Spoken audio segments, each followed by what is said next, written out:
Tambalang JM Fiang inaming kinikilig sa kanilang music video. Kami nga kinikilig, kayo pa kaya? Do you agree? Ang kanilang nagdaang music video na may titulong Wherever You Are ay pumalo na sa 5 million views sa loob lamang ng 2 linggo. At isang malaking achievement ito para sa kanilang dalawa na baguhan pa lang sa showbiz industry. Patunay lang na malakas ang kanilang love team at tinitingala sila ng karamihan lalong-lalo na ng mga kabataan. Hindi matatawaran ang kilig at saya na kanilang ipinadama sa mga tao. Kaya naman bilang ganti ay all-out na suporta ang ibinahagi sa kanila ng JM Fiang Slayer, mula on-screen hanggang guesting sa iba't ibang sulok ng bansa.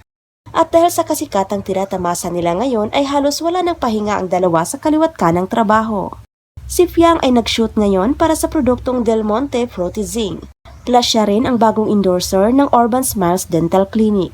Habang si JM naman ay endorser na ng McDo at may ginagawang commercial para naman sa Pure Gold. Samantala, inaanyayahan ni Fiang ang kanilang mga fans na nakabase sa Dubai na pumunta sa Barrio Fiesta sa Dubai ngayong February 23 upang makisaya kasama siya. At ito ang kauna-unahang international show ni Fiang. Ngunit hindi pa malinaw kung kasama rin ba niya si JM. Hello everyone, it's your Fiangi. Excited ba kayo for Barrio Fiesta Dubai? Dapat lang dahil hataw tayo buong araw doon. Punong-puno tayo ng activities, pwedeng mag-picnic, maraming food stalls, at may kids play area para sa mga bata. At syempre, hindi mawawala ang mga performance na ihanda namin para lang sa inyong yun. Kaya kita-kits tayo sa Barrio Fiesta sa Dubai. Get your tickets now sa Virgin Megastore.